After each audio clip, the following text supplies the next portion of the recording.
O Éder ligou pra gente e perguntou se quando se coloca a prótese no homem, o prazer é o mesmo de quem tem o aparelho masculino normal. Essa é uma pergunta muito importante. Por quê?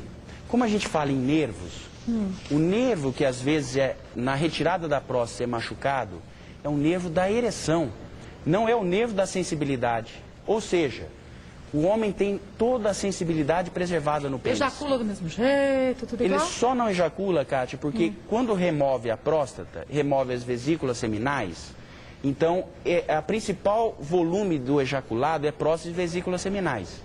Então ele não ejacula, mas ele preserva o orgasmo. Como se ejaculasse. Como se ejaculasse.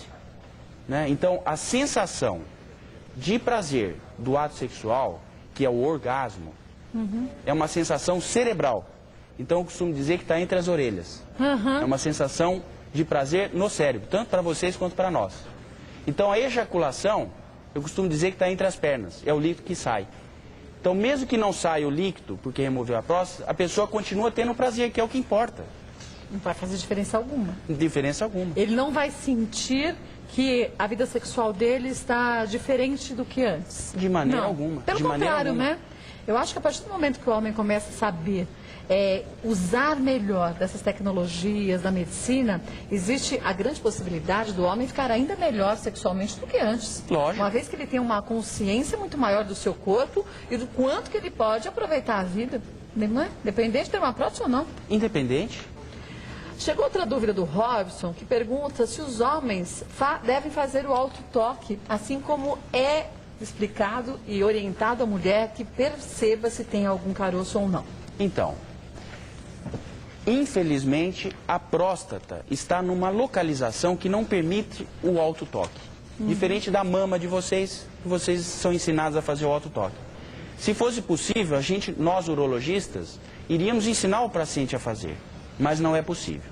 O que é possível no homem para autotoque? Chama autoexame. É o exame dos testículos. Veja, 15% dos homens jovens têm um problema chamado varicocele, que é varizes no testículo. Varizes no testículo é a principal causa de infertilidade masculina. Puxa. Não consegue engravidar a esposa. Primeiro, o machismo está sempre presente. Infelizmente, a gente, com esses programas e essa abertura, a gente consegue ir quebrando isso. Mas a varicocele identificada no exame de rotina, urológico, ou o próprio paciente palpando. E como que é? Como Então, que se percebe? existe o escroto. Se ele palpar um aumento de volume do escroto, são veias dilatadas, isso é varicocele, até prova o contrário. Ele ou é pode não líquido em sentir volta dor? do testículo. Às vezes não sente dor. Na grande maioria não sente dor. Mas passando a mão você percebe uma veia aumentada? Mas é interna. Por isso que é importante orientar, a primeira visita ao urologista, orientar. Olha, primeiro dizer que você é normal. Olha, os seus testículos são normais, você não tem varicocele. Ou, você tem varicocele. Vamos fazer um espermograma. Até como pré-nupcial, ou mesmo que ele não tenha casado, se detecta uma varicocele, faz um espermograma. Você tem alteração de espermograma, trata a varicocele, normaliza. Ele vai poder ter vida normal, engravidar de maneira normal. Infelizmente, a gente não fala da saúde do homem como se fala da saúde da mulher, né? Não. Eu nunca ouvi falar de que tinha um autoexame que o homem devia fazer desse jeito, explicado como você fez hoje. Então, o testículo, veja, o que nós esperamos? São 2 testículos, que os 2 tenham aproximadamente o mesmo tamanho. A mesma dimensão. Mesma dimensão. Uma variação pequena é aceitável. Agora, o que pode acontecer? Por cachumba, o testículo atrofiar. Ou por aumento de líquido ou varicocele ficar maior de um dos lados. O que não é saudável. O que não é saudável. Então, de maneira simples para os homens, e as mulheres sempre ajudam. Se os testículos têm tamanhos diferentes, precisa de uma avaliação com um urologista. Eu já ouvi homem dizer que o testículo sobe. De repente, não sei que doença pode dar que o testículo sobe, um dos testículos sobe. Isso é uma verdade ou não? Ou é um mito também? Os testículos, eles são produzidos dentro da barriga. E desce para a posição do escroto por volta dos 7 meses de gestação, antes de nós nascermos. Há casos que ele nem desce, fica no canal. Isso precisa ser investigado. Porque o câncer, o tumor de testículo, é maior nos testículos que não desceram. E o tumor de testículo, o câncer de testículo, acomete o homem dos 18 aos 35 anos. Cedo desse jeito? Cedo desse jeito. Puxa. Agora, se ele fizesse um exame, igual vocês fazem na mama, palpasse o testículo, notou um caroço no testículo, crescimento sem dor. A regra no câncer de testículo é aumento do volume sem dor. Um caroço sem dor.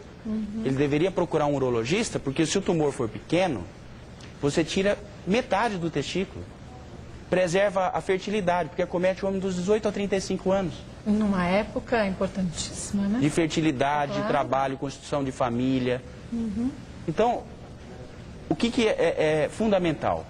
É incentivar os homens a procurar um urologista, não só quando tem problema, ou só quando chega ou eventualmente chega aos 40, tem que ir por causa da próstata. Não, tem que ir porque tem Vai que se antes, cuidar, né? até para conscientizar o que é a próstata, por que cuidar dela, evitar câncer, um câncer avançado e ter vida com qualidade. Eu gostaria até de deixar já mais um convite a você no ar, para a gente poder continuar a falar da saúde masculina com uma certa frequência. Eu acho tão importante, como você mencionou muito bem, as mulheres muitas vezes acabam orientando e incentivando seus maridos e seus filhos também a se conhecerem um pouco mais. Para a mulher isso já é mais normal, já é ensinado desde pequena. A mulher sabe que quando ela começa a sentir algo de diferente no seu corpo, ou seja um carocinho, ou na menstruação uma diferença, a gente busca uma orientação médica. E aos meninos isso não é ensinado. Parece que o menino acha isso até completar, virar um homem, 40, 50 anos, que não deve virar um médico, que não tem um médico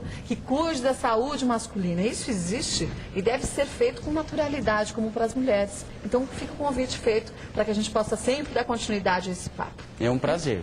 Olha, doutor Pode Paulo contar Egídio, comigo. volta mais vezes, com certeza, mulheres. E você em casa pode mandar suas perguntas sobre qualquer assunto da saúde masculina e a gente vai esclarecer a você. Obrigada mais uma vez, viu? Eu que Obrigado. agradeço. Eu que E olha, você em casa, você homem, não tenha preconceitos não. Vá ao médico, cuide-se. Eu acho que é a melhor coisa que você pode fazer. Quem se ama, se cuida.